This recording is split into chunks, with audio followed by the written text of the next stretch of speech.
Ole'Pops here, smoking a 1984 Peterson Shannon. You can see where the little pea on it's starting to turn brown. Wasn't my first pipe, but it was my second one. I bought it in '84 when my son was 1 year old. Wasn't my first pipe, but it was my second one. And in it, I'm smoking some Lane Old Shenandoah Appalachian Berry.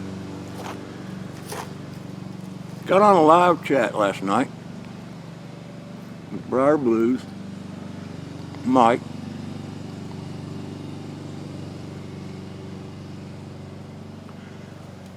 and he was giving the results of a gaw he had going, a couple of them. And there was a fella on there, I forget who it was, but they asked if anybody on there had tried Appalachian Berry. Being an aromatic fan, I told them that I had. And it was brought to my attention later on that night that a lot of you folks are on here for the purpose of reading and hearing reviews.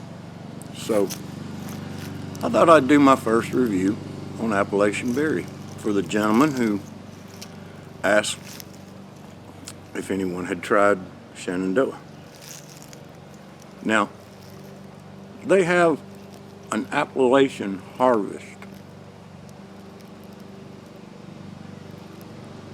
that has blackberry in it. Well, let me start off by saying that my brother and I, that's where I am right now. I'm at my brother's. I just got through doing work. Gracie is at the house with Mama, and I'm over mowing his yard. Got to do work. Y'all do work too.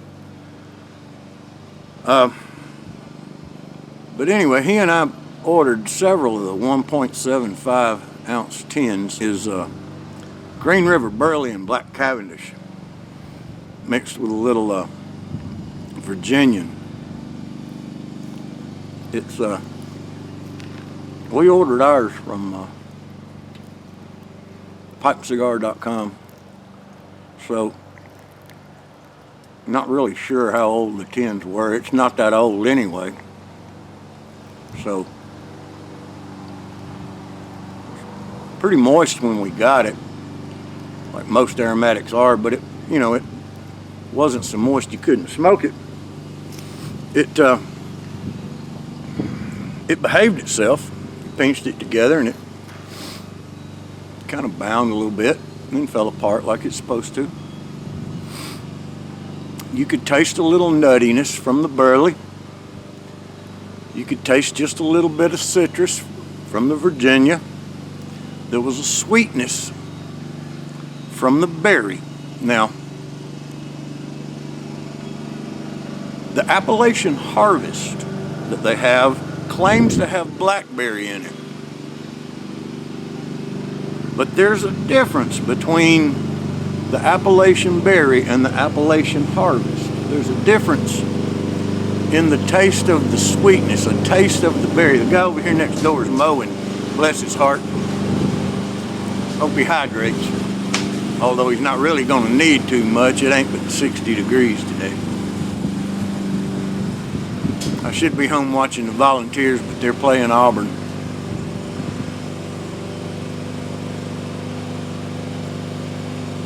Go Vols. Like they're going to need my help.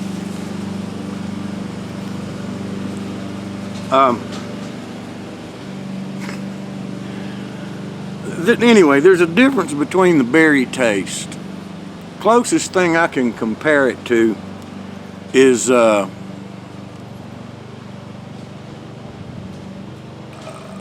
tobacco put out by the Dan Company, called Devil's Holiday. Now, Devil's Holiday has got a it's better than Devil's Holiday, although Devil's Holiday, in my opinion, has a nicer room note.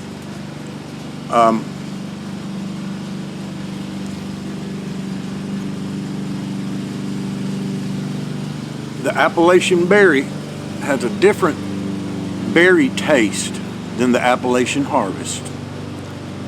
Although it may be blackberry, I think it's got something else in it. It may be a difference in the sugars. It's got a light to moderate nick hit, not like some of my other favorite burleys. Although it has burley in it, it's got a light to moderate nick hit. I like Lane Burley Light Without a Bite, which has a more heavy nick hit. It could stand maybe a 10-minute drying time on a pan, but it stays lit just fine.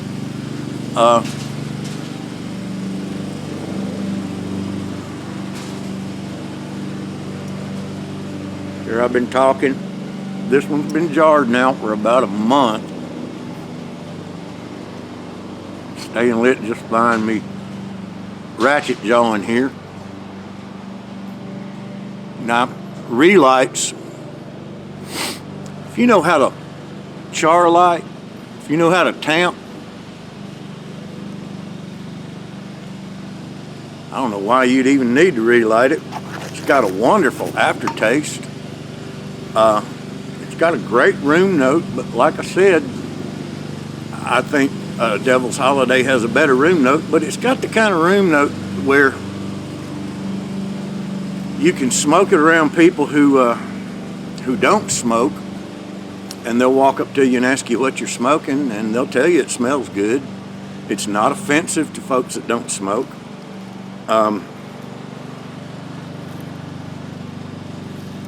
It burns down to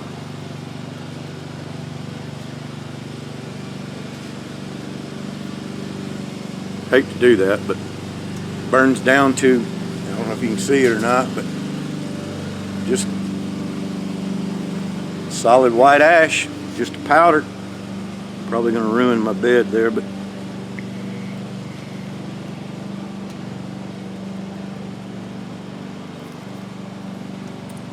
the thing that I like about it,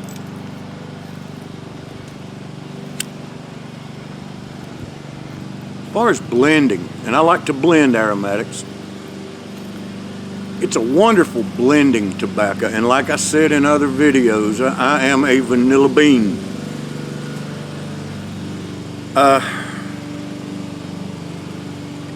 Every now and then you can taste a little bit of vanilla in it somewhere, but it blends really well with other tobaccos, and it blends especially well with a nice strong vanilla, like a Sutliff vanilla custard or a Black Cathy or a 1Q or a BCA. It blends really well with the vanilla. The fact that it's a berry, if you think about foods that blend well together, like cobblers, it blends well with something like, say, another fruit mixture. Now, my brother and I have a blend, and I'm personally not one that likes to blend more than 2 aromatics together at one time, but he and I have a mixture of 5 that we call a special dessert blend.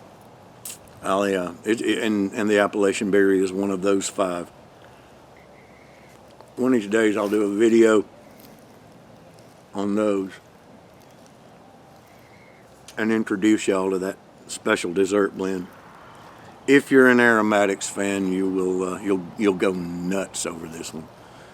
But I'll wait, and I think he's going to try to make a page and introduce himself to y'all, and perhaps I'll just wait and let him introduce that. But that's my take on Shenandoah Appalachian Berry. It's a must-have if you're an aromatics fan. It's not one that you need to walk away from and leave on the shelf. If you want to buy a berry blend and you see it on the shelf, don't pass it up. I'm Ole'Pops.